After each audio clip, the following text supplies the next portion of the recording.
پاکستان اور New Zealand کے درمیان کھیلے گئے تیسرے ایک روزہ میچ میں قومی کرکٹر خوشدل شاہ اس وقت ایک مبینہ افغان تماشائی سے الجھ پڑے جب اس نے مبینہ طور پر پاکستانی ٹیم کو برا بھلا کہا۔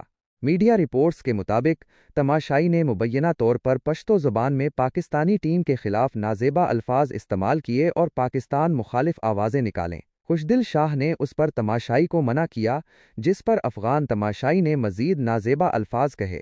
اس دوران اطلاعات کے مطابق دو افغان کرکٹ شائقین نے خوشدل شاہ کے ساتھ ہاتھا پائی کرنے کی کوشش بھی کی۔ پاکستانی ٹیم کی جانب سے شکایت درج کرانے پر دونوں شائقین کو اسٹیڈیم سے باہر نکال دیا گیا۔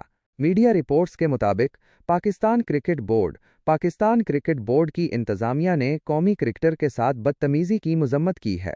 پاکستان کرکٹ بورڈ کا کہنا ہے کہ تماشائی نے گراؤنڈ میں موجود پاکستانی کرکٹرز کے بارے میں نازیبا الفاظ کہے۔ بورڈ کے مطابق واقعے کی انکوائری جاری ہے اور ٹیم مینیجر اس معاملے کو دیکھ رہے ہیں۔ ابتدائی طور پر بتایا گیا ہے کہ کرکٹ کا یہ مداح افغان شہری تھا۔